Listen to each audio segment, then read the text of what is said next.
Assalamualaikum warahmatullahi wabarakatuh. Perkenalkan, nama saya Davina Putri Maharani dari kelas B, nomor absen 8. Jadi topik kita kali ini adalah tentang masa reformasi tahun 1998 sampai sekarang.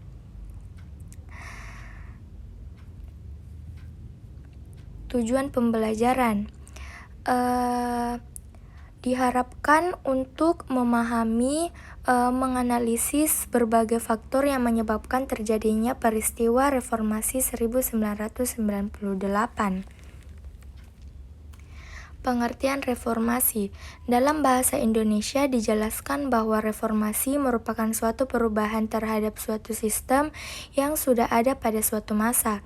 Dalam bahasa Indonesia, reformasi ialah perubahan secara drastis untuk perbaikan bidang agama, sosial, dan politik dalam suatu masyarakat atau negara.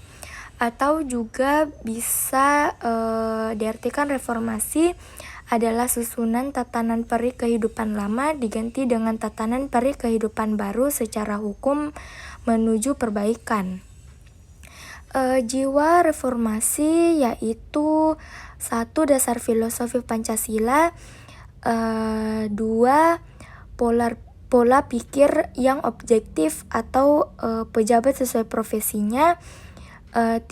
Transparan, 4. Menerima kritik secara terbuka, dan 5. Jujur melaksanakan tugas. Masa ini dimulai dengan mundurnya Soeharto dari jabatannya sebagai Presiden Republik Indonesia, lalu memasuki babak baru yaitu masa reformasi. Masa reformasi melewati beberapa periode, yaitu salah satunya masa reformasi B.J. Habibie. Era reformasi atau era pasca Soeharto di Indonesia dimulai pada tahun 1998,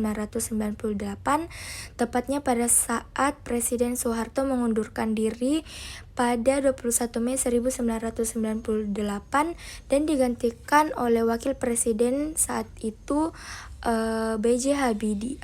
Habibie. Periode ini didirikan oleh lingkungan sosial politik yang lebih terbuka. Penyebab runtuhnya Orde Baru atau lahirnya reformasi. Krisis moneter, politik, hukum, dan kepercayaan masa Orde Baru yang melanda Thailand pada awal Juli 1997 merupakan permulaan peristiwa yang mengguncang nilai tukar mata uang negara-negara di Asia, seperti Malaysia, Filipina, Korea, dan Indonesia. Rupiah yang berada pada posisi nilai tukar 2.500 rupiah per US dollar terus mengalami kemerosotan. Situasi ini mendorong Presiden Soeharto meminta bantuan dari International Monetary Fund atau IMF. IMF mau membantu Indonesia dengan syarat atau persetujuan Indonesia harus menghentikan subsidi dan penutupan 16 bank swasta. Namun usaha ini tidak menyelesaikan masalah yang dihadapi.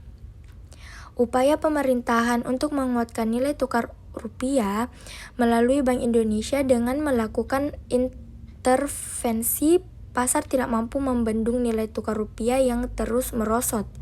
Nilai tukar rupiah yang berada di posisi 4.000 rupiah per US dollar pada Oktober terus melemah menjadi sekitar 17.000 rupiah per US dollar pada bulan Januari 1998.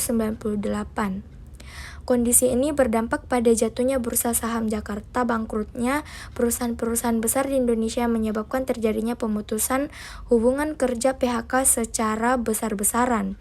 Kondisi ini membuat Presiden Soeharto menerima proposal reformasi IMF pada tanggal 15 Januari 1998 dengan ditandatanganinya Letter of Intent atau nota kesepakatan antara Presiden Soeharto dengan Direktur Pelaksana IMF Michel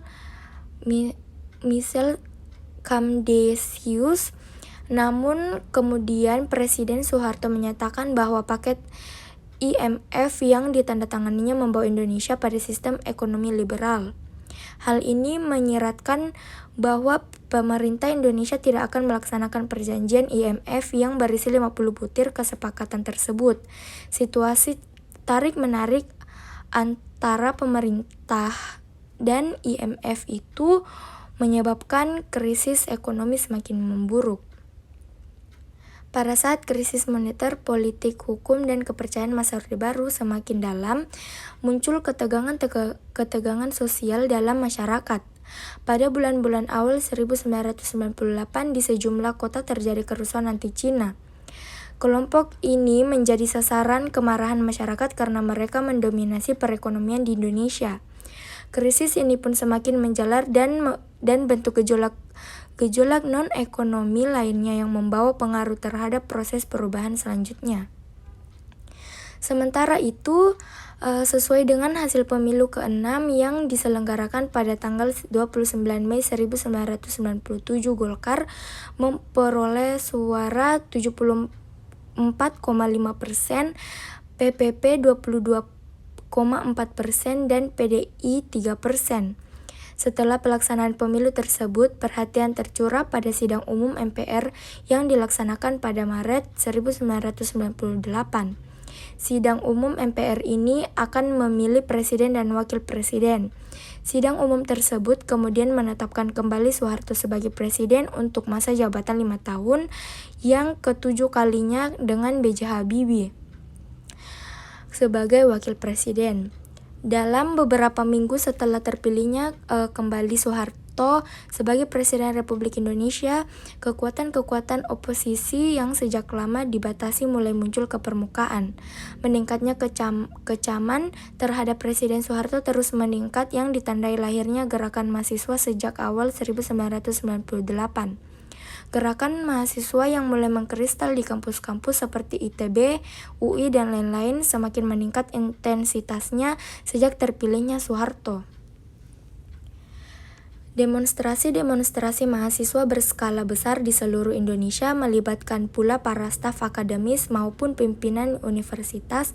Garis besar tuntunan mahasiswa dalam aksi-aksinya di kampus di berbagai kota, yaitu tuntunan penurunan harga sembako, 9 bahan pokok, penghapusan monopoli, kolusi, korupsi, dan nepotisme KKN, serta suksesi kepemimpinan nasional. Aksi-aksi mahasiswa yang tidak mendapatkan tanggapan dari pemerintah menyebabkan para mahasiswa di berbagai kota mulai mengadakan aksi hingga keluar kampus. Maraknya aksi-aksi mahasiswa yang sering berlanjut menjadi bentrokan dengan aparat keamanan membuat Menhakam atau Pangap Jenderal Wiranto mencoba meredamnya dengan menawarkan dialog. Dari dialog tersebut diharapkan komunikasi antara pemerintah dan masyarakat kembali terbuka. Namun mahasiswa menganggap bahwa dialog dengan pemerintah tidak efektif karena tuntutan pokok mereka adalah reformasi politik dan ekonomi pengunduran diri Presiden Soeharto. Tuntunan dan agenda reformasi. Kemunculan gerakan reformasi dilatar belakangi terjadinya krisis multidimensi yang dihadapi bangsa Indonesia. Gerakan ini pada awalnya hanya berupa demonstrasi di kampus-kampus besar. Namun mahasiswa akhirnya harus turun ke jalan karena aspirasi mereka tidak mendapatkan respon dari pemerintah. Gerakan reformasi tahun 1998 mempunyai 6 agenda, yaitu 1. Suksesi kepemimpinan nasional, 2. Amandemen Undang-Undang Dasar 1945, 3. Pemberantasan KKN, 4. Penghapusan duifungsi ABRI, 5. Penegakan supremasi hukum, 6. Pelaksanaan otonomi daerah. Agenda utama gerakan reformasi adalah turunnya Soeharto dari jabatan presiden. Berikut ini kronologi beberapa peristiwa penting selama gerakan reformasi yang memuncak pada tahun 1998. Dalam rangka memperingati Hari Kebangkitan Nasional yang akan diselenggarakan pada tanggal 20 Mei 1998 direncanakan oleh Gerakan Mahasiswa sebagai momen Hari Reformasi Nasional. Namun ledakan kerusuhan terjadi lebih awal dan di luar dugaan. Pada tanggal 12 Mei 1998, 4 mahasiswa Universitas Trisakti Jakarta tewas tertembak peluru aparat keamanan saat demonstrasi menuntut Soeharto mundur dalam tuntutan dan agenda reformasi pada masa Orde Baru. Mereka adalah Elang Mulia, Heri Hertanto, Herdiawan Lesmana, dan Hafidin Royan. Mereka tertembak ketika ribuan mahasiswa Trisakti dan lainnya baru memasuki kampusnya setelah melakukan demonstrasi di gedung MPR. Penembakan aparat di Universitas Trisakti itu menyulut demonstrasi yang lebih besar. Pada tanggal 13 Mei 1998 terjadi kerusuhan, pembakaran dan penjarahan di Jakarta dan Solo. Kondisi ini memaksa Presiden Soeharto mempercepat kepulangannya dari Mesir.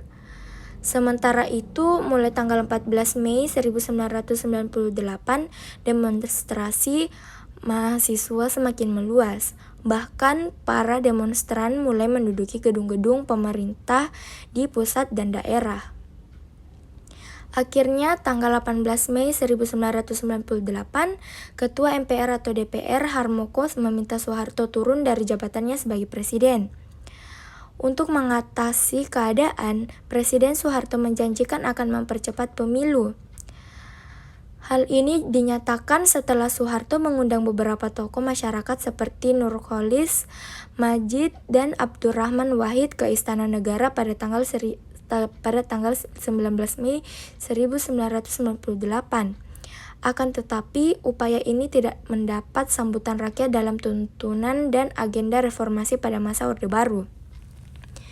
Momentum Hari Kebangkitan Nasional 20 Mei 1998 rencananya digunakan tokoh reformasi Amin Rais untuk mengadakan doa bersama di Tugu Monas. Akan tetapi, beliau membatalkan rencana apel dan doa bersama karena 80.000 tentara bersiaga di kawasan tersebut. Di Yogyakarta, Surakarta, Medan, dan Bandung, ribuan mahasiswa dan rakyat berdemonstrasi. Ketua MPR atau DPR Harmoko kembali meminta Soeharto mengundurkan diri pada hari Jumat tanggal 20 Mei 1998 atau MPR akan terpaksa memilih presiden baru. Bersamaan dengan itu, 11 Menteri Kabinet Pembangunan 7 mengundurkan diri. Akhirnya, pada pukul 9 Indonesia bagian Barat, Presiden Soeharto membacakan pernyataan pengunduran dirinya. Itulah beberapa peristiwa penting menyangkut gerakan reformasi tahun 1998. Soeharto mengundurkan diri dari jabatan presiden yang telah dipegang selama 32 tahun. Terima kasih atas